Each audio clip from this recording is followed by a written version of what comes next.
take point made League of Legends Edition is back, and we won't waste any time. We'll just dive straight into the spiciest take, which we haven't even heard. We just heard the beginning, and we're like, you know what, pause, just take that, that's the beginning. So, Keire, what is the spiciest take on this episode? So if you're actually a LoL esports fan, it's a good thing that the scene's actually like dying or getting smaller or like reducing in size, right? Okay, because here we go. You need to like build the premise up a bit. So just because something's like big or grandiose or there's like, you see all this flashiness, doesn't mean it's like healthy or like it's like good, right? Okay. And let me give you an example. There's 3 examples I can give you. So first one is the old Dota TIs, right?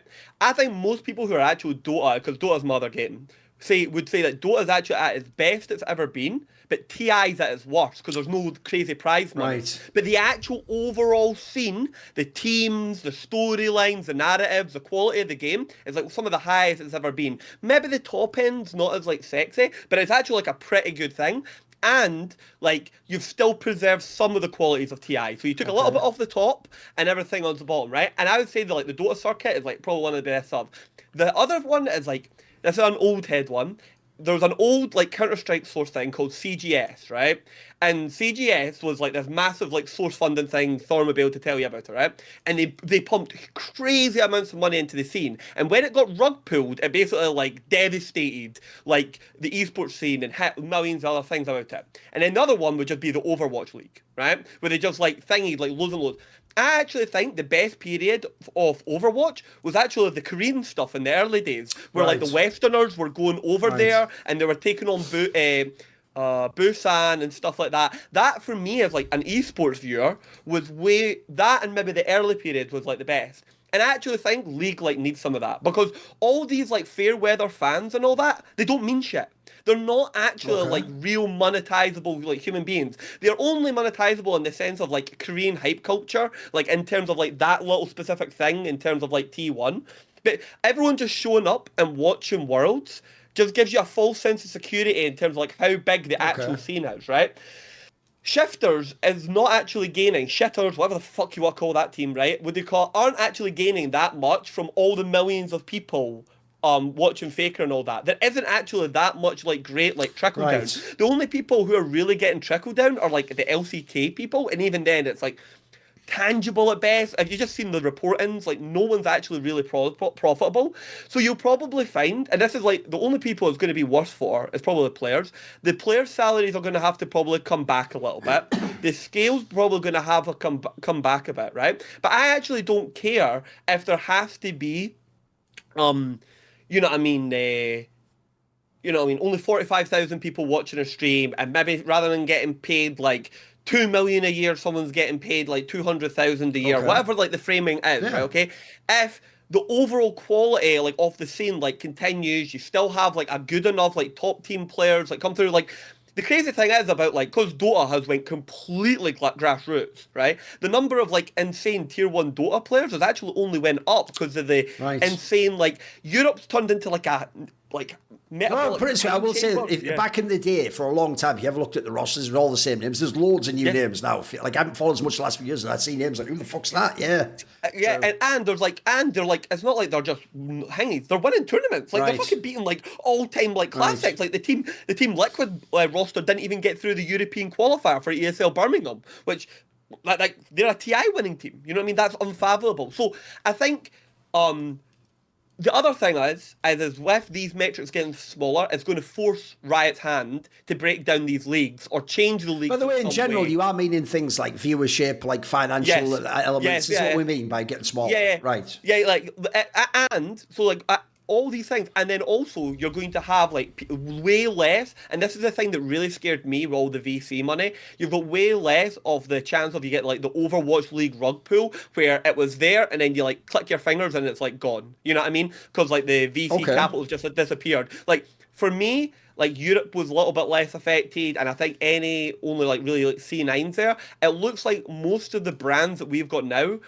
hopefully will survive like the shrinking scene and will be here like long like term, regardless of it like getting smaller, rather than being like, oh, this like slot in LEC is worth like X amount of millions left, time to exit. I actually think most, maybe not all, but most like your big names will like kind of like see it out. And as like I think the scene will like progress to being a better esport because of this. Maybe not as a big an esport, but it'll be like a more fundamentally like sound, less reliant on money. And I could go into other tangible things like players will be doing it more because of passion rather than just X and O's. Yeah, true. You know what I mean? Like this is like a big thing if you're into the fighting game scene. Like these guys get paid absolute like shrimp barbecue and peanuts. Like no one's actually doing it, but that scene is like so hardcore. League doesn't even need to hit that stage. It's still got like even League's like fucking World of Warcraft. Everyone's talking about World of Warcraft dying all the time, right? But even as World of Warcraft dies, it's still as giant compared to all the other MMOs, right? And League will still be the biggest game. That's the fundamentally funny thing about it. But if there, instead of there being like 20 million people watching Worlds, there's 3 million people watching Worlds. But those 3 million people actually care, right? And like they're actual like proper like esports fans. I think they're more like easily monetizable. They're more easily engageable. Okay. They're the metric that actually matters like long term. Go on, then, Zaboutine. Where you going on this, mate? I think it's not like I think a lot of people would say it's not that much of a mad take right now. And all it took is Keire not to stream for 2 months to realize the house was cracking, right? For everyone. Yeah. I do believe that there is a big mismatch in of perception because people usually misunderstand professional sports and sports, right? I think this is a big thing. It's like, and saying is not the NBA. I don't think like when you watch the Olympics, there is plenty of people that are jobbers that have to accommodate for. I mean, there are most of the athletes at the Olympics are jobbers. Yes. Right. I know in US there is a huge pool of collegiate kids that can both maintain like professional, like they're still in the cycle to get a job eventually, but they can do the sports, right? We have arrangements like this as well in Europe, but overall, most of the people I know, like in France, I don't know, fencing people can work at the post office and stuff like that. So first, I think that League as an esports will, no matter how much money is poured from the scene, right, poured out, still stays an esports in the sense of it's probably just less professional. And I would say that in an attempt to make League professional, we've destroyed a lot of things that could have worked much better. But since money was flowing from Riot, they didn't look at the spending and know that the amount of people who actually spend money on League is shrinking, and they have to be a little bit more picky with their money. The whole, like, people are asking, where does the money come from, right? The money always came from Riot Games. No, it just doesn't anymore, and people are like wondering. So I would agree that League isn't dying, but if in a sense the current League of Legends model is dying, is a good thing for the game. I would agree with that because I think that a Riot has been extremely slow at adapting to the economic change. They've been slow on broadcast partner rights when League was at its best, right? The Disney deal, I don't remember. Then cryptocurrency came, and they've been slow to integrate it, and it was gone before they could integrate it. Then there was the Saudi money, and they've been slow at integrating it with the refusal of the Neon partnership for the LEC. And now, because of the Middle East war, Saudi is stepping back big time on their investment towards soft power because nobody wants to go to Riyadh nowadays, no matter how much money, right, is thrown at them, which makes sense. So I would say a world where Riot kind of pulls the rug on spending a lot of money on League of Legends and lets the best players win, the best teams get the trophies, and the tournament organizer pay the winners to maintain their strength, seems to be a much better system, way more anti-fragile, and way more fair than the current that Riot Game has. That I think is dead since a long time, because all it took, as I said, is the biggest streamer to stop streaming for 2 months for everybody to understand that it was literally a castle made out of cards. By the way, if people don't know, I think it was this last week even that was the craziest one. I saw someone had a screenshot that at one point, like, the LEC broadcast had like 8K viewers or something, which is like, what? Like, mate, you could have turned on the loading screen with the timer back in the day and it'd probably have 100K, you know what I mean? Like, 8K is impossible. Like, that genuinely shows that, like, this is why, by the way, as a tangent, the FlyQuest video was so stupid in its premise, because their premise was almost the idea that if Keire didn't turn his stream on, those viewers would be on the LEC. Well, we've just proven that isn't true, are we? Like, what we've proven is a lot of those people were fans of LEC only if Keire was watching, which is actually more bit like being a fan of Keire with a bit of League of Legends mixed in there, rather than the other way around, isn't it? Which is what they're trying to pretend it is. So, no, but by the way, first of all, I actually think, it's a great hot take, because the best hot takes always sound absurd on their surface, but then the more you dig in, they're not actually as crazy. There's like a reason behind it. That's why because here's the problem. Obviously, the craziest sounding hot take is just a really shit take that has nothing to it. Like, maybe actually fucking Tarzan should be the best ADC. It's like, but why? You know, it's just like, there's nothing to that. Like, it's just a shite, isn't it? But if instead you found out secretly, in fact, the way you could make that a legit one is like, maybe Keire should have played mid lane. Actually, if you look how he plays the map, his mechanic, maybe he should. Maybe that is a cool idea. That's like what sounds like the same take, but has more to it. So actually, the angle I think that Keire has come with that's the best on this is, on the face of it, look, for the industry, it is obviously inarguably worse when there's less money and the viewership goes down. Those are like the lifeblood things of the industry. But if he means for the game and the ecosystem, I think he's got a pretty good angle. Like, if you don't understand the TI point he's making, because he didn't make this explicit, is for the majority of the history of Dota, even though there was very good prize money in normal tournaments, because TI itself was absurd, it was up to $40 million prize purse at certain points in time. Sometimes you could win and literally every player on your team instantly became a millionaire. People don't know, to this day, I think you win 2-point-something million for worlds. Like, Faker had to win many worlds to become a millionaire from prize money. Like, his prize money is way lower than some people whose career probably ended in 2018 in Dota 2. But the problem with that, it completely warped the entire circuit. So that even though the other tournaments outside of the context of TI were great tournaments, they were excellently run, it was ESL and all these people you love, MLG, etc. They'd have good prize money, they'd have the normal broadcast. It was treated as one. That's like essentially like the fucking Little League, and none of it matters if you don't win TI. So there's some like all-time great teams that'll never be thought of as the best Dota team because they won everything but then didn't win TI.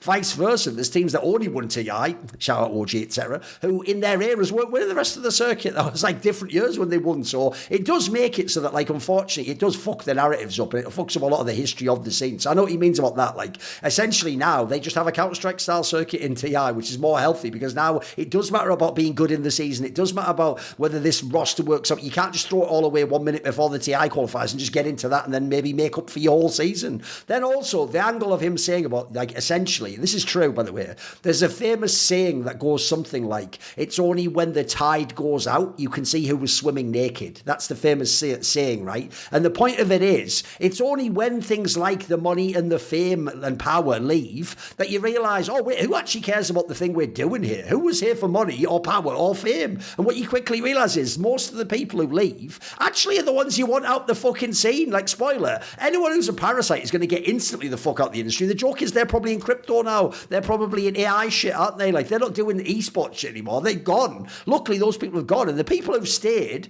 probably are people who either the only reason they're here is esports and then they want to make money and have a career off it, or maybe they're not even that bothered about having a career. Maybe they just really love esports. Maybe it's their passion. I'll give you a quick example that's a topical one for everyone. Everyone will have seen during this recent Oscar cycle that one of the popular movies was that Timothée Chalamet movie, Marty Supreme. I told so many people, bro, if you are into esports, you have to watch this movie, because that is what esports is. What that guy is doing in there was esports right until the moment all the money came. You have to, like, explain what it is to someone. They have to go, but why are you into this thing that doesn't make money and doesn't make you famous yet? And then people just don't get it until the moment they get it. Like, if you watch that movie, you probably start watching the movie going, ping pong? Who fucking cares about that? But by the end of the movie, you're living and dying by whether he wins this fucking ping pong match, and it's really important to you, and you understand why he's gambled everything for it and the stakes of it. That's what esports is. So on some level, you do want people to be here because they just really care about this and they really care about being good at the game and they want to accomplish things in the game, etc. Which sadly, I do think one of the downsides of esports ecosystem being huge for League specifically is you did get players. Like, I'll tell you right now, I think someone like Doublelift, I'll give you my own Zaboutine-esque side hot take. Someone like Doublelift was actually ruined by the millions of dollars he got in his yearly salary. If someone like that, by the way, existed in like the 2010s Counter-Strike circuit, where to make 200k you had to win everything in the world in 1 year, he would have went way harder in spring splits, I'm telling you right now. The Doublelift that used to go, lol, should we just cancel the spring split, was a guy getting paid like $2 million a year. Like, he could afford to be like, every now and then I'll sort of try, and I'll try when it's the big tournament, like a Worlds or whatever. And you know what, even if I don't make it, like famously Doublelift never got out of the group stage at Worlds. It never ever happened in his whole career. But it doesn't matter. He ended his career with like billions and millions and millions of dollars in his bank. Like,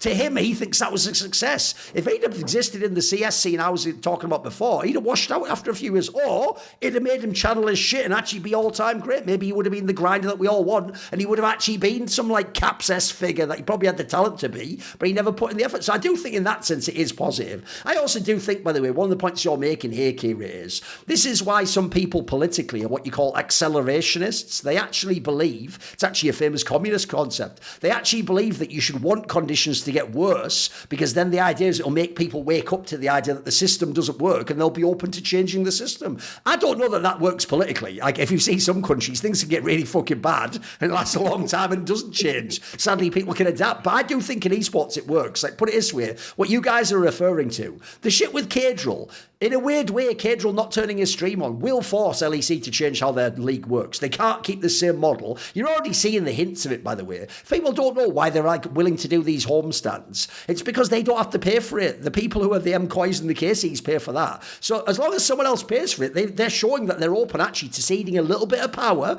and you can run an event that's still going to be a league at the moment because it's a homestand. But by the way, if you know how these things work, that's a stepping stone to in like 2 years from now. That's just a separate LAN, and it's the KC LAN, and the other one's the MCoy LAN. And it's, you know, think of VCT in Valorant, just rename it. It'll be called LEC Showdown Madrid or some shit. Yeah, you can see where this goes in like 2 or 3 years, which, by the way, I'm pretty sure. How we reinvent the wheel. Yeah, but the joke, by the way, so crazy. In League, the problem is, Zaboutine, you've actually sort of got to reinvent the wheel, because part of it's like Riot's ego. They can't ever be like, we fucked up and did it wrong, there was a wheel the whole time. They have to pretend like, huzzah, look at what we just invented. Instead of a league, look, it turns and everything. You have to also let them do it like a little kid. Like, you know, like when you put the little kid's picture on the fridge, you have to go, well done. You know what? It's like they did this just now in Valorant, Zaboutine. They announced that everything's now is a tournament. It's going to become more of an open circuit. Everyone had to go, well done. I tell you what, that's a brilliant decision. You've really. Meanwhile, people like me the whole time were like, please do that. Can you just please do that? Can you just please do that? And then they're like, what are you talking about? So, no, this is why I agree. I actually do think it's positive over. I think you got a good take.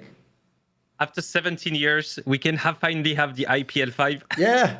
Oh, by the way, I'm still so convinced. I'm not even trolling. I am still so convinced the day Faker retires. Because remember, at the moment, since Faker isn't the best, you'd be a fool to make Worlds double a limb. The best thing ever that can happen to you is what just happened the last 3 years, which is Faker makes a miracle run at Worlds, because that's all your eggs. Historically, there's like the compound interest on that narrative is crazy. But the day Faker retires, I promise you, next day they do that announcement, double a limb for Worlds, because there's no point not doing it at that point. At that point, we all know it would be better. And it'd be better for viewership, by the way. But I get why you don't do it now, because essentially, as I've proven, the double a limb kills the Faker. The only tournament you ever won was Kesper Cup, guys, where fucking Genji didn't even feel Chovy and Ruler. Like, so I know, I do think that's true. That is true. And also, like, in a weird way, you actually need things like financial pressure to make people like Riot make their changes. The only thing that so far has ever made them do it, people don't know, one of the actual things that also made League better was things like Tencent basically just one day waking up and being like, actually, you need to make money off this shit. Why are we just paying all these millions? It's not even a functional business. Like, that was a good thing, believe it or not, even though it's just some capitalistic greed bullshit. Like, that actually sort of, that pushed a lever inside Riot HQ that you never could have gotten with talk shows and think pieces and fucking videos. Like, they can choose to ignore that shit. No, I think it's a good take. Okay, what about this? Let's do a fan take. As I've always pointed out, you can obviously submit your fan takes. Subscribe to Last Fear Nation Discord. There's a channel in there, LOL Hot Takes. You just put it in there. I will say this, even though I probably shouldn't address people who might be mental, I'll do it anyway. We're not going to do it, but because we flamed that guy on the last episode who was like, you can make 3 rosters that are top 10 in the world out of these, because we flamed him that he didn't give reasons. Fucking hell, this guy gave like a fucking novel as to why, and it's like, mate, that's been and gone. That take has been and gone. We're not going back on that like some court session. Like, Your Honour, I'd like to bring up Exhibit 27A. Like, we're not doing that. Like, that's over. You got flamed, it's over. But a different person, a guy called The Dog, has this take. Now, this is a weird one. I want to see where Zaboutine goes on this one. He says both Boukada and the performance of the Carmine Corp LOL team would have made out better if the trade to shifters didn't go through last year. He says Boukada would have gotten to play in the KC system because he was going to be on KC Blue, I believe, was the premise, and that he could have been promoted. I think that's what he's implying here. He said Boukada would have gotten to play in the KC system. We have seen this system bring players up to their full potential through Kalist, Targamas, Vladi. He says Boukada could have been brought into the KC system and become a top LEC jungler. It would be better for KC because they could have moulded Boukada to fit the team's style more optimally than Yike does. And then here's what's hilarious. At the end, he just goes, it would be a lateral move for shitters because they can't get any more garbage. Right, I appreciate the shot at shitters at the end, even though he even wrote it as shitters, by the way. I'm not saying that to be rude. He wrote that, not me. I don't really know that, but essentially it's more about he's done the idea that Boukada wouldn't be a boss, he'd be like a good player. And then also, the reach is obviously the idea that you're going to put him instead of Yike and he's going to be in the KC main team. But I want to see where people go with this one. It's not a totally shit take, but I want to see where people go on it. Where are we going on this one, boys? I think it's a totally shit take, personally. Okay. I think it's like it is. There is so many. The problem is, I don't really react to rage baits. Okay. But like in a span of like 15 seconds, you've accumulated so much rage bait, right? Okay. Like every sentence, right? Like pulls the needle a little bit more. You're like Rumble and you're out to overheat. I see. Okay. Yeah, exactly. Like, I need to cool down. Like Right. danger. Right. So the first thing is, I watched Boukada since 2021. Oh, okay. He went into Division 2. Unlucky you. Yeah, I mean, I've never counted Boukada as an LEC player in my book.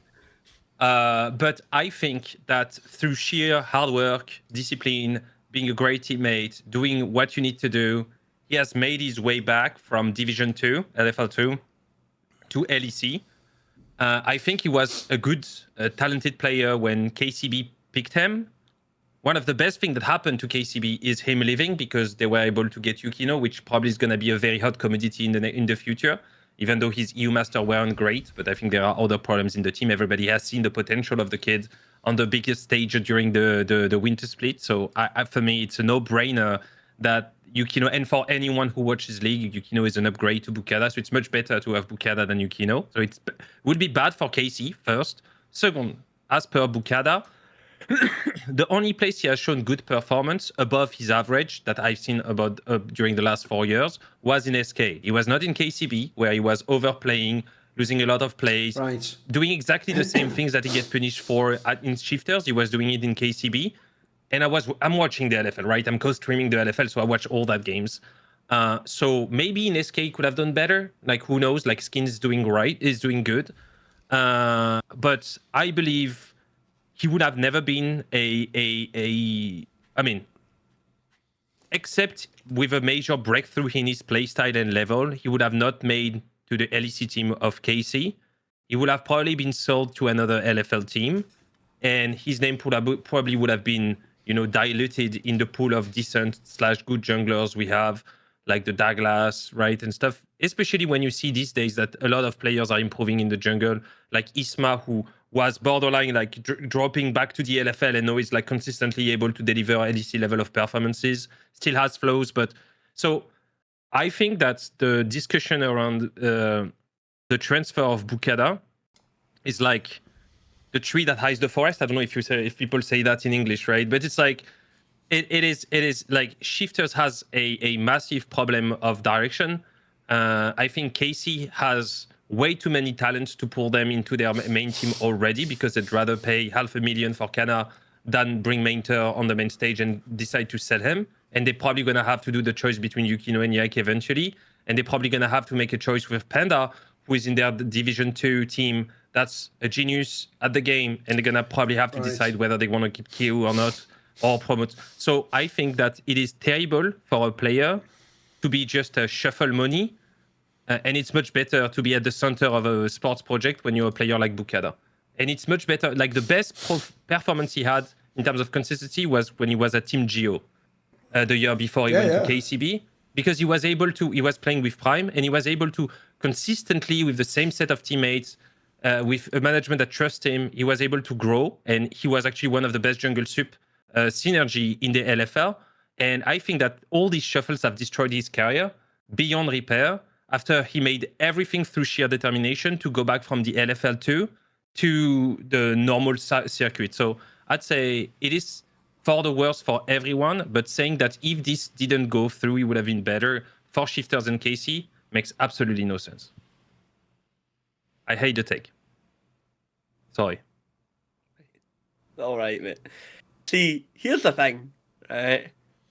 You ever watch those like football hangs where like they'll be watching other people give like other people's podcasts and they're like talking about ball knowledge, mate? Like that was one of those things where like you're already starting with a crazy hypothetical, right? And then when I heard the replace yike thing, I would have hit spacebar on the video and I would have like turned to the screen and be like, what the fuck are we talking about, mate? Right, okay. First of all, right, it's really hard to tell right now because the way they've structured the LEC, because people have played on such uneven amounts of games, right? Yep. Yike might be the second best jungler right now, or arguably the best if you think like Skumons came back a bit, or like based on like the regular season thing, right? Bro, Boukada's been fucking dog shit like every single game. Like where Boukada doesn't even show you like pop-off games that like give you that idea. Maybe he can be the best jungler. It's like you're treating Boukada like he's Milky Way, whereas like he's got a couple of problems to iron out. Mate, you're to fix Boukada, you need to do a Frankenstein job. You need new hands, new brain, like new nationality, new everything to be like a top player. There's no way. Like Boukada shouldn't even be in tier 1, mate. Hot take, Boukada, paying 200,000 for Boukada is one of the worst esports like signings ever. Like of any esport, by the way. You've bought 200,000 of nothing. You've set fire to 200. Like there's like a famous like a band in the UK. They went up to the Isle of Skye and they burnt £1 million, and then they filmed themselves doing right. That's what you've done. You've done the fucking European version of that. You've burnt 200,000 euros, mate. That's what Boukada is, and you don't even get like a sick album with it. So I don't know, mate. What can you do? Like you're fucking stuck with him now, but it ain't doing any of that. And the whole thing of like the only thing that has a small tinge of truth is if they had kept The Rock, that coach, right, on the team, who seems to be some sort of fucking jungle whisperer, by the way, right? I don't know the guy, but he does seem to just like, Rylak gets better, Yukino got better, you know, he just kill raptors, go mid, like, he just knows what to do, right? But he's not there. So there's absolute 0% chance. That narrative isn't even alive. So, mental take, Doug. Mental take. Here's the thing. When I said it wasn't a totally shit take, Zaboutine, what I meant was it's like the premise that a statement can be logically coherent but can still be totally wrong. You know what I mean? Like at least like I could see, put it this way, this person is actually a person who's like here on my Discord for years. He's been an LFN fan for years. But I think he would even admit this. If you know on my Discord, he's known to be like the turbo, he's like the resident turbo normie that we let in basically. He's like a mega casual who I think has like a wife and kids, bro. And he just watches all the versions of League, but all his takes are always just shit like, what's going on with Scout now, lads? You know, it's that sort of shit. You know, it's like some boomer coming in and like trying to have some discussion with all nerds who are like looking at advanced stats in football, but he's still on some like, you got to get it up the pitch and, you know, fucking get stuck in there. He's doing that level of analysis. So if you understand that, I don't take it that personally because I know essentially it's just like a casual ass taking it. The reason why the take doesn't work though, and it is ours, the reason I wanted to ask Zaboutine is I never watched this person play in the RLs. The joke is actually it was the team he referenced, the team Geo that actually Duke coached. That was the one time briefly I remember this guy ever being relevant because actually other famous people like Lot and the rest of them came from that team years later, and also it made like a mini run in the EMEA Masters, but he'd been EU Masters back then, which was the main competition I watched. I would usually watch like LFL finals, LVP if like there was a player I knew, and I would just watch like the top 4 of EMEA basically. Like that was the way you kept your idea on who so I never even heard any hype. I have to say that's why I was shocked even that he was in LEC, because it's like, bro, this wasn't even the player with the hype at jungle. Like actually, as you say, there's been people who didn't even get that much time, Douglas, etc. A bunch to these people already, they were hyped years earlier, mate. People thought these actually would be the top junglers. Also, the reason why this take is actually ass is because there's one fatal flaw that he's forgotten himself. You know, he's saying that if he'd have been in the KC system, starting in KC Blue, later you could promote him and then mould him to the team so that he fit in a way better way than Yike. Yike was a KCB player, bro. Like, what, doesn't he make sense? Like, logically, he was in KC. Why didn't it work for Yike then, mate? Like, I know you had time in G2. By the way, I don't think the time in G2 ruined Yike. That's probably the best coach team in Europe. Like, I feel like that already invalidates your own take. I feel like you've missed that point already about Yike. Then secondly, I'm with you, Keire. Listen, I don't mind hating on Yike if it's to talk about how much better Skewmond is. But Yike is, like, at worst, like, a median jungler in the LEC. That's at worst, bro. He's probably still always above average. His problem, if anything, last year is he just had a team that people thought should win. So he was understandably someone who got flamed when he didn't always fit all the team structure, etc. If you took him, and in this analogy, by the way, and you swapped his spot with Boukada, his team gets way better overnight. I think Boukada is nothing as far as I can tell. That's why I was shocked. In fact, I agree with Keire. The reason why that move was ass is two reasons. One, when he played on SK, he didn't even look like some super duper player. That was the weirdest part. And then two, the reason they did that move, as far as we can tell, is that was the craziest reach Striker ever did. It's like he basically, it seems like, went to fucking the BDS team, it was BDS at the time, and that sounds like he said to them, if you're willing to pay 200k buyout for this guy, I've seen secretly that actually he's the shit and no one else knows it. And you know what? Because it's for Summer Split, we're going to get to Worlds. I think that was the implication, was this was the panic move. Because remember, people forget that year,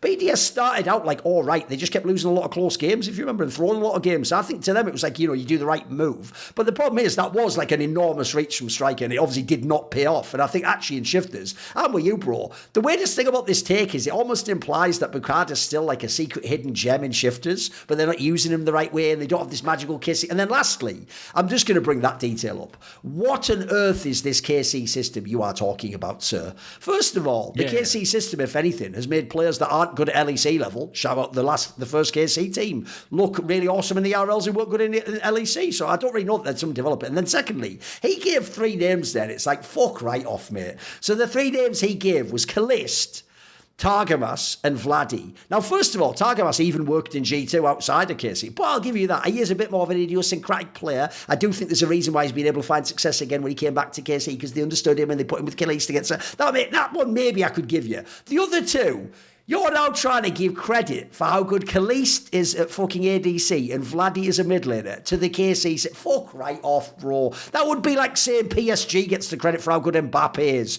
I think Mbappe gets most of the credit for that, mate. They did a good job picking him, and having him in their team, but I don't think they taught him how to score goals, did they? Like, you're almost making it sound like the KC coach sat down with Kalist. No, Auto like this. He was a fucking talent anyway, mate. The joke is, I'll go one further. Those players could have been put on fucking Shifters and they'd be straight fire right now. Like, they might not be winning as many games, but they'd be brilliant in any team. So no, I also think you've over sort of romanticised how much KC just makes stars. I think, if anything, by the way, what KC and The Rock did a good job is, I'll give you a funny analogy. I remember I used to listen to loads of those like psychedelic podcasts by the guy Terence McKenna, who was sort of like a visionary, but he had a super deep knowledge, like almost like I do of esports, of like pharmacology of psychedelic drugs and the history of human interactions. And he'd gone and done stuff like lived in the rainforest with Amazonian tribes who take ayahuasca and shit like that. That now, fully enough, is super popular. But back then, that was some like really weird niche shit he was doing in the 70s, right? And he had a story where he said, after observing people who are witch doctors, like shamans who do like, magic and special healing things, and he said one of the secrets he realized was it's actually about which patients you pick. Like, if you're a really good witch doctor, you just don't pick the guy who's going to die in a week, mate, because it's impossible. No one can save him. You pick the guy where it's like it looks like he's really ill, but really, if you give him this like root drink or whatever, he comes back next week, and then everyone goes, oh my God, you brought him back to life. That's how. So essentially, my point is this: I think you've got the cart before the horse. KC is a very good team. Of all the ERL teams, they might even be the best, but they're not really taking shit players and making them awesome.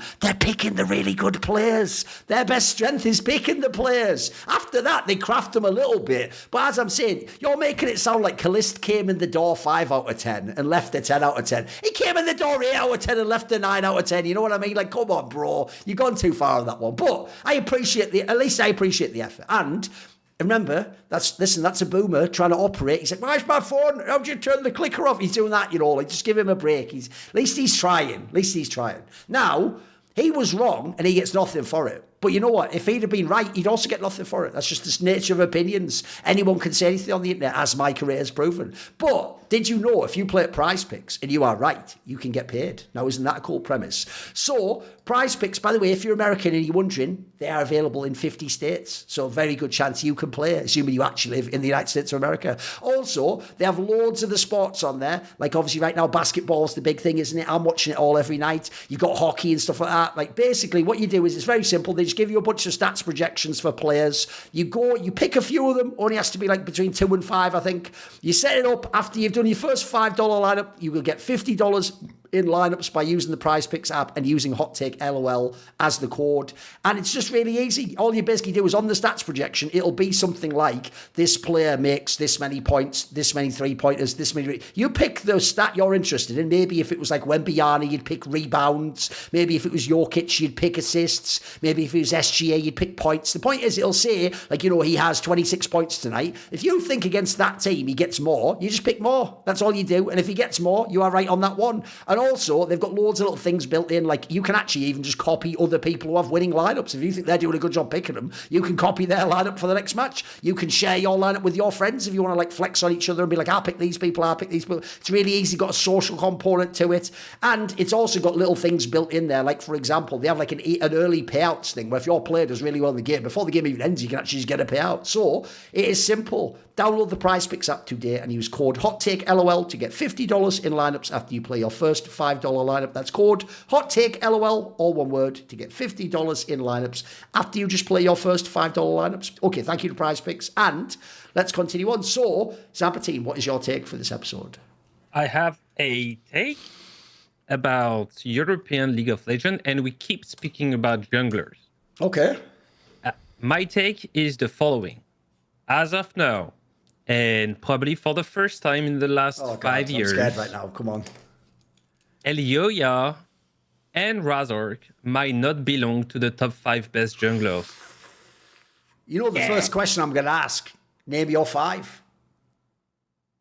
What do you say? Name your 5. Your 5? Yeah. Okay, so I think, as per now, the best jungler in the league, and I asked Sheo, that came to my co-stream last week, to have his opinion, because I think it's always good to have the echo of someone who's on stage against them. Also seems like a very smart jungler too.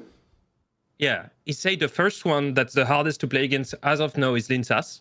Mm-hmm. Second one is Rilesh. And then comes Skumon. Yeah. And then he says Yai, right? Like the top 4 is pretty set. Okay. According to him. But it means at least one of these can't be in then. Yeah, we can only put one of these in at most. Yeah. So I think these 4 ones are very easy, right? But then comes the discussion about the current performance of Elyoya with Koi, which has a lot of problems, right? I think the change to Enchanter meta is affecting Alvaro tremendously, making it way more keen on moving around the map and playing with Elyoya. But I think this is the first time in a very, very, very long time I watch Elyoya's team play, and I don't remind anything that Elyoya does. Whereas I do believe that in the LEC, for instance, Isma is currently playing very well. He's probably the best player of Giant X with Jackies. Even though he has troubles in the mid-late game, I think he's very active, creates a lot of play, generates quite a lot of lead. And I don't want to dismiss the fact that in the EMEA system currently, we have Zixi, who won 3-0 with Piero, the EMEA master, which had Witchcraft, KCB, Misa, a lot of very, very good team, Galleon. And there is still Yukino, which I think is performing not as good, but I said KCB had problems. So if I had right now, as of now, right, in the current meta, to pick a jungler, I'm not sure I would pick Elyoya over all the challengers like Isma, Zixi, and Yukino. Okay. So I think there is a discussion for him to be outside of the top 5. And you can even include Skins, who's playing amazing for SK. Unfortunately, they're playing as 4 because the rule set of LEC allows leader to play for some reason. He is allowed to be entered into the roster, true. Okay. It's a good joke. It's a good joke, though. Come on. Is that the end of your point? Yeah. That's the end of my point. Yeah, go on then, Keire. What do you think? Here's the thing, right? As a heater, right? But actually, I agree. I wish I could dab him up, mate. Like, I'll hold hands on that and jump through the ring of fires, man. Like, fuck these people like living off their name, right? Know why? You know, right? Elyoya's on some like shit stain arc where he's like games completely falling to pieces a little bit, right? Elyoya is one of those guys that's like, when you give him Xin Zhao, right, he is going to like ego fuck your team, right? He is one of the best Xin Zhao players we have in Europe, right? Go look at his last Xin Zhao performances, mate. They're absolute dog water, right?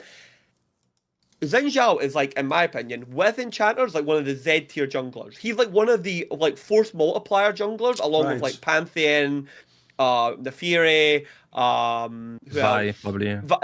Yeah, like the people who gain the most from like having an enchanter. Jarvan, right? The people who gain the most from like having an enchanter like behind them, right? Bro, his like Xin Zhao's like fell to bits, mate, and it's nothing to do with like the enchanter portion of it. Yeah, Alvaro's not bad, but even like his like Xin Zhao like play isn't all that good.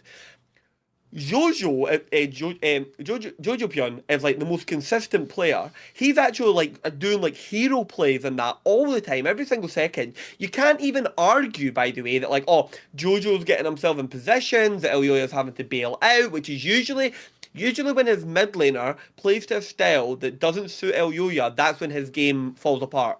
A la Rika, and there's another player before that I had an example for that, right? He really wants someone who's on like the same vibe as him, like Niske, Humanoid, and then late stage Jojo Pion. And Jojo's been like good. So like Elyoya's own like fallback here hasn't been the usual symptoms. It has actually just kind of been an individual decline.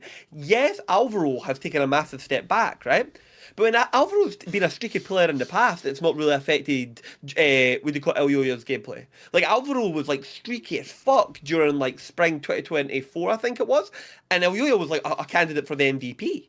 You know what I mean? Like, so, the factors that are usually around aren't, like, here at all, right? I think Razork, I wish I could have grabbed this guy during, like, every single season from like 2023 to 2024, the same way I could have grabbed Larson's ears and like shake them like hard. I was like, you will not be good forever. Your window to win is very small. And I actually think like Razork and now obviously Larson, I think they like actually missed their windows to win. When like Razork was for me, he was the best European jungler. He was arguably one of the best junglers in the world. He was the de facto best Vi player in the world, right? There was no fearless, so he could play Vi as much as he could get it. And he never won, he got his chips, and the rest of the team's fallen back a bit, and he's like fallen back individually, and Fearless is hurt. I think he's a setting sun. Like, I don't mean he's like dropped completely off a cliff, but I agree with Zaboutine. I think he's sitting in like the 5th, 6th like range, and I think a lot of these other people have came onto him. I think Linsas, they've really hit their stride in Vitality and they find the happy medium. I think Rylek's going to be like a new like steadfast player within the team. I think, well, you know, Shield just needs to find his space. It's harder to evaluate because he's in an absolute like crazy like fuck storm of a team, but like what can you do? And I think either like Yike like goes over them. So yeah, I think both of them either are on the fringe, but I think you could easily like sensibly argue that they're not top 5, and it doesn't require like that much of a logical extension. The only thing that really hurts like this point on the narrative like scale is the number of games that's being played across all the teams, because technically Fnatic's only played 1 and 4, and people like Vitality have played 7. But I think it's going to be shown providence, Zaboutine. Like, I don't think like the next 4 games are going to be like, oh my god, Elyoya and Razork, these are the craziest weeks ever. I don't think they're going to happen. If anything, I actually think Razork will be playing probably worse now that the Fnatic's 1 and 3, because he's kind of like a momentum like player. By the way, just because obviously Rylek is Turkish, right? Is it supposed to be like Rylek or something like that? Is that the way it's supposed to be pronounced? Does anyone know?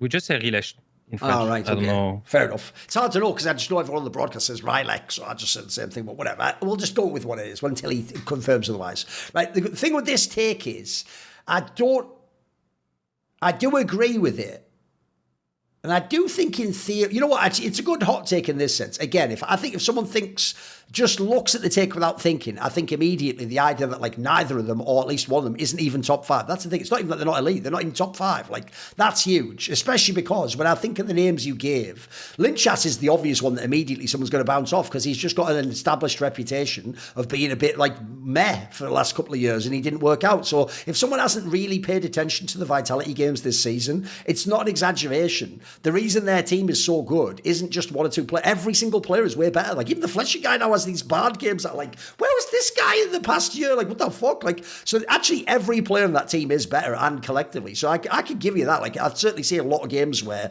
if he was total shit, they wouldn't have won some of these games. Like, it was not just the laners doing it. So he can be in it. Rylock, I think, is an easy one. He's the best player on his team as far as I can tell. That one's an easy one. Skewmond also, surely anyone with eyes and a brain can see, even if he's had a bad couple of games this split, he's just completely cracked out of his mind. The Yike one, I actually feel like, a bit like I said earlier, if anything, he actually has the rep that I feel like KC fans blame him a little bit. So maybe people think he's bad, but as I also said before, he's never actually been bad. He had problems on Vi, that was about it, and he just wasn't the best jungler in Europe last year. Like, that's not a crime. He certainly was a top 5 player then, probably is now. So I'm with you. At least one of them misses the cut in this sense, bro. I think it's actually fair. Also, by the way, I'll give you a mini hot take. If Shio himself actually played for Fnatic, he'd be better than fucking Razork probably at this point in time. Like, I think he's just, the difference is I fuck with brain junglers a lot, mate. The problem Razork has is, now he's giving me really, really bad vibes of some self-made shit. It's like, oh, listen, your hands are unbelievable. As long as you go super aggressive, you can make shit happen, but you just don't have anything else to your game. Like, that's the saddest part about Razork. I used to have this theory that it was psychological, those, like, not 2025. If you go back to like 2023 and 2024, I used to think he was so good in regular season games, or the first 20 minutes of a game. I used to think, right, I know what's happening here. Because he's so insane, he thinks he has to carry every game, so that's why he makes mistakes. No, bro, he's just actually a bad late game player. Like, you know, people make that joke that BLG, the team, stands for bad late game. Bro, this motherfucker, I've always said he's an LPL jungler anyway. Like, he always had that, like, I just go fucking in and 24/7 try and shit on the other enemy jungler. But he just doesn't have the late game fucking panache. That's just lacking, and it always has been. Like, I'll tell you who actually is making Razork stupid as fuck right now is Humanoid. We all used to think, the two of them can't play together. No, apparently Humanoid can play with other people, bro. He's played with Elyoya, was great. He played with fucking a million years ago with other people in Splice. He played now with fucking Linchas. It turns out it's only Razork he can't work with, mate. So actually now it starts to look like Razork. I think this is a you problem, mate. In fact, I even look now, even Vladdy's having games that are good that you can't connect with him. Like, at this point in time, actually, Razork seems to have a problem synergizing with his mid laner. You know, the most important position in the fucking game for the jungler to be good at, especially in Europe. We built the entire game for about 10 years on jungle mid synergy, and he's never had any with any of his mid laners since, I don't know, one split with Vethio a million years ago or something like that. Was a long time ago. Not even he was ganking top. Yeah, true. He was, people say VTO, but the truth is he was ganking top. That was the hero era. Get pressure. Yeah. And then in the mid game, he will actually shift and start objectives, and VTO and Kobe were playing amazing fights. So he never done that in his whole career.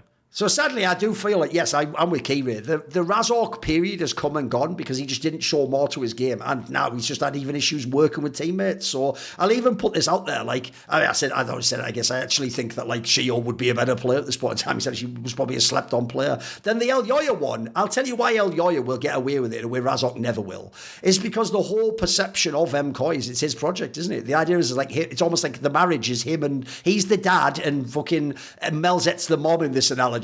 And he's the stern father who has the idea, and people perceive it as he's the vision of the whole game. Like, because as people will now see, apparently it was actually a Voltron situation, not one person's the best one. What we've really all learned about Mad Lions 2021 is all three of those players actually had a different element of the puzzle that is shot calling. Apparently, like, Elyoya probably had the objectives, I'm going to guess. You had fucking Humanoid was like here's what the other team's doing, and then Kazi was like, right, I say when we go all the way into the team fight and we come out of it. Like, and when you put the three together, it was like the only time ever that by committee someone made a really good shot caller, and then separately they're all not as good, which is why now you get Humanoid Kazi together, it works in a way. But separately, the problem Elyoya's always had is he just has his portion of the game. And you ever look at his MCoy teams, don't they all just have his personality as a team? They're all really good at early game skirmishes and getting gangster shit off. Then they hit a point, I'm going to say it's like 25 minutes in the game, and if you haven't already gotten so far ahead you can absorb 2 or 3 throws, you lose the game. And everyone always just goes, right, which carry do I blame this time? So the joke now is, because of Melzet's interview, they just pick, right, who is it fucked today? Is it actually Super's turn to go get fucked, or is it Merwin's? Because everyone knows they're on the chopping block. But I'm with you, actually. If you look at their team, the only person who's blameless, despite his early rep, is actually Jojo. After that first winter split, Jojo's just played great League of Legends. It's gotten better and better and better. And actually, I agree with you, Keire. He's shored his game the fuck up. Like, he's actually just a really good player now, if anything. Actually, he unironically is the player that when Caps retires, I'm looking at to sign if I'm G2. He's the next one up, mate. Then you go and look. Alvaro is just, you nailed it, mate. His problem is he is just really good in certain metas and on certain champions. If you put him on those, he can be world class. He's a bit like Delight in that sense, if people love the LCK analogy. But when you get him off that, he can also have some nightmares too, mate. He can have some elements of the game he's not as sick in. I'm with you. The reason why I think you have to bring this up is because MCOY does look shaky as fuck right now. They could miss MSI, they could miss Worlds at this point, mate, which I think is, before, everyone thought they'd always be at least the third team. They're always in competition for second, you know. This team looks way worse. And since he is the head of the snake, I feel like it has to be in large part due to him. Plus, I agree, also his champion pools fall off a cliff. Because he's another player where I always thought, actually, an underrated part of him, people just portrayed him as a brain jungler.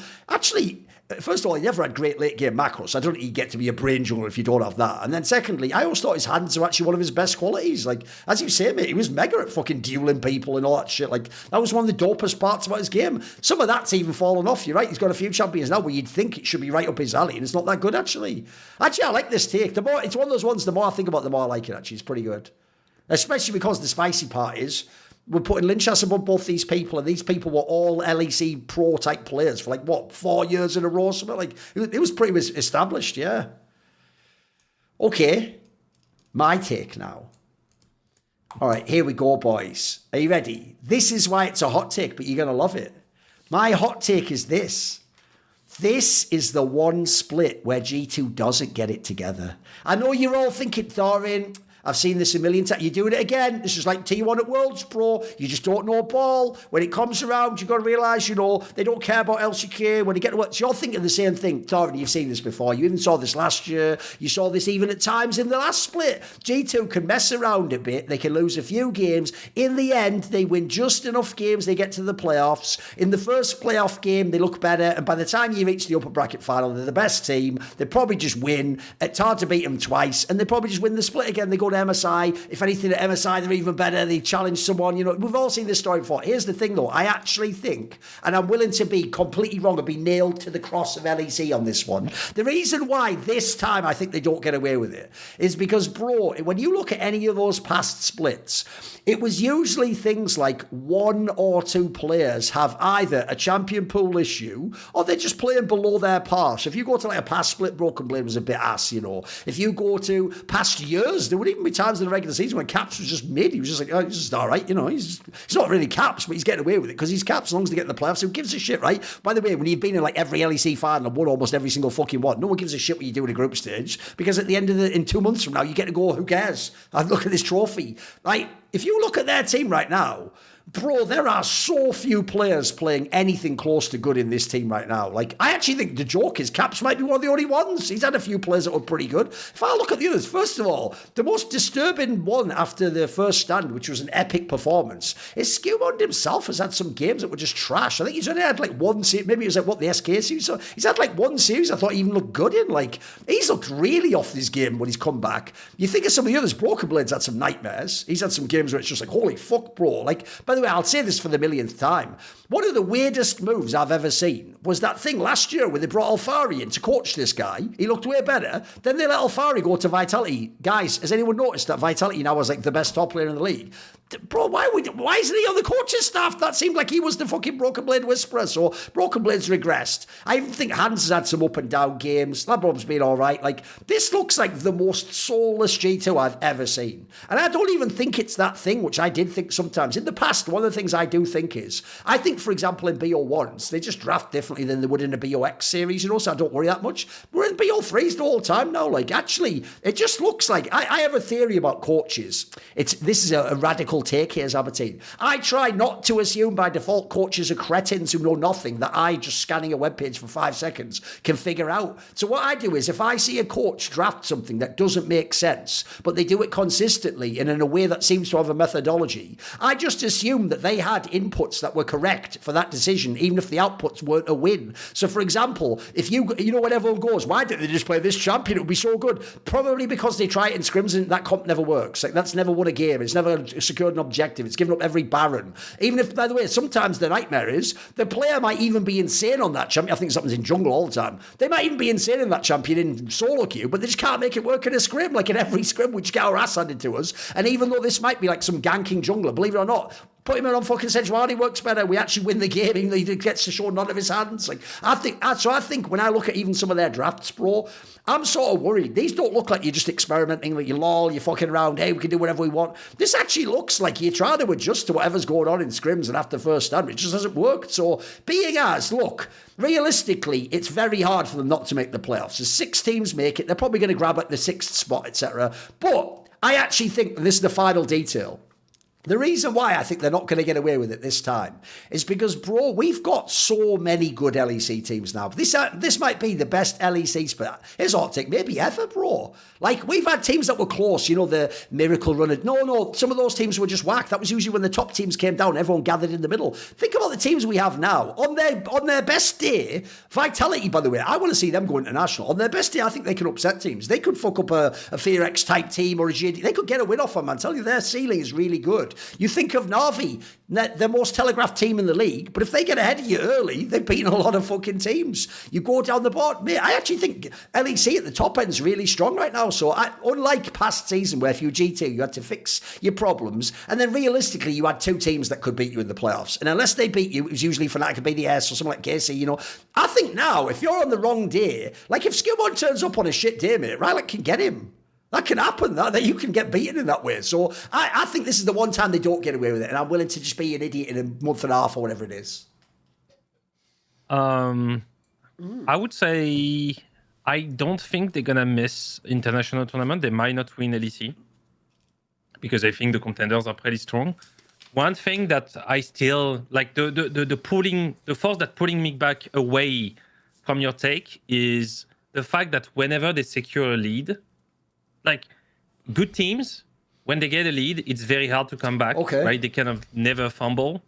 And even if you get a lead on them, it feels hard. And sometimes teams will throw leads against them. And so far, they still have these things that I consider top teams always able to pull, right? It's the all-man streak, right? Where like Caps pushes the side lane, and then they make it sloppy, and then they win a fight, but because the wave has been pushed, they push to your inhibit, and then they kind of drag you into the mud, and then you'd like, how did we lose that? And G2 just wins. They still have this, and when they're ahead, usually the game's over. Because when you have Skewmond, usually if he gets a lead, the game is over by nature. Like this guy, he's the embodiment of that. So I think these are 2 forces that are too strong when it comes to BO5.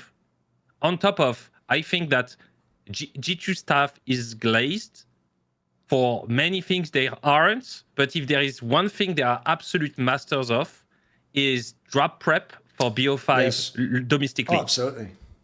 Incredible prep on domestic, like whether it's level 1 scouting, cheeses, counter picks, leaving the good champions in draft and building a draft around that, picking unorthodox picks like the Kog'Maw Brome and all these things. Because of all these factors, like, the problem is having to beat G2 in BO5 in a double elim bracket is you have so many bombs to defuse before they're out, right? It's like you have to defuse the bomb and there is like a million cables. And that's kind of where I think internationally there is a lot of very, very good teams that can just beat them at their strongest points. Like they get a lead on Skewmond. Skewmond's not coming back because these people fight better. I still think Carzzy dies a lot on mid lane. For instance, if they play Vitality, this is something they will look for, and Carzzy will die on it, you know. If they place against Na'Vi, they just have to draft against Rilesh. They're going to give him his best bruiser, and they're going to make a poke disengage comp, and just going to win that game. And then Rilesh, by game 3, game 4, is going to get out of his champion pool. It's going to be very hard. If they play against MCoy, I think that Caps can always be that guy that for one day beats Jojo in lane because he has decided to. So because of all these factors and the fact that whenever they are ahead, usually the game's over. Man, it's so hard. And there is the comeback of Zoe, of Syndra meta that all these young kids haven't played, and Caps has like 1 billion reps on them. And when you see them pick LeBlanc, it's a different breed of LeBlanc. The only guy that has played the LeBlanc meta as much is Humanoid. So because of all these, like, it is extremely hard for me to figure out a world in which they don't like fit the top 2 cuts. But I would say, I think that there might be I will say, and it's kind of a hot take, there will be a major upset during the playoff. I don't know which one, but there will be a major upset. Zaboutine, when you were saying LeBlanc there, that was like frogging on the IEM like desk, by the way. Like it was almost like LeBlanc. That was close. That was close. I got sent. I don't know how to say it. No, you were not saying it wrong, mate. And on pronunciation, I take no qualifications. But yeah. What do you call it? That I was like getting sent back to 2015 there, spiraling. But here's the thing, right? I've got one thing, okay. I try not to be a hater, even though I've got lots of hatred in my heart, right? Okay, I try not let it come out, right? Okay, like some fucking like curse scroll shit from Naruto, okay? But BB's trying to play carries, right? Okay, and until I see the G2 lose where they've sat BB down and they've reminded him, they've got him in the G2 bingo house, and they've turned the machine a couple of times, and he's like, you know, they've got on a wee line, he's connected 4, a wee full house, and that, like, BB gonna play tanks instead. Until that version of G2 has been beaten, I don't believe they can actually lose. I think the Skew on carry, BB on tank, Caps on mage, the very, very standard Labrov on enchanters. Counter pick support. Yeah, counter pick support, dust off the bot lane. You know what I mean? Like, a lot of people don't think of this. Hansama has had some really dicey regular seasons in the second half of the Yike early Skumond era, right? But he actually got a lot of his like playoff stuff to like gather. He's not him and Labrov have never been like a demon lane, but they are insane at using enchanter counter pick right now. Like they are like absolutely insane at using that. And so until I see that beaten, but all the hallmarks are there for a G2 like upset / collapse. Because if you look at the standing, guys, this is actually like the good LEC this is the good LEC format. If you're in the lower bracket, you don't have an extra life. If you finish 6th, 5th, you're just in the lower bracket. You don't get an additional life. So you could be G2 and you could just instantly play against like a favourite, then another favourite, and then another favourite. And there's nothing to say that G2 is going to finish top 4. I think like if you actually look at the matrices, they've got a couple of hard teams. Yeah, they've got GX, KC, MCOY, and Na'Vi all left to play. They could do 1-3 that, 2-2 that, and they don't end up in the top 4. Right. That's not that ridiculous. You know what I mean? Like, that really isn't that ridiculous. They have to win probably all their games. So then they're looking at the format, you're looking at like how many games we're gonna have to play. Like everything's there for an upset. Also, Skumon doesn't need to get better. Skumon could just kind of stay like treading water the now. There is a real, I don't know what it is, and Thorin, you can maybe surmise it, Zaboutine. There is a post-star like collapse from First Stand. I don't know what the fuck it's been. All the people who were absolute like gods at First Stand have all went back domestically and fell to bits. Mate, Ben's fucking tripe. Like, Gen G have just went from being the most dominant team to just like whatever hamburgers. Like, what do you call it? The Fear X guys were never like world beaters, let's be serious. NA's weird, like, what do you call it, like, Inspired was, like, dropping games to, like, Griffin and, like, qualifiers, like, bro, the First Stand, like, breakup and stuff like that has been, like, so strange. I don't know if it is because everyone else... It's fake validation. I think just First Stands overall just validates you for things you're doing wrong, because just people haven't figured out, and so you build fake confidence over something, and then when the dust settles, other teams have already caught up on you, because they've not been able to discover that problem earlier. Yeah. I think it's just a wrong validation too early in the season.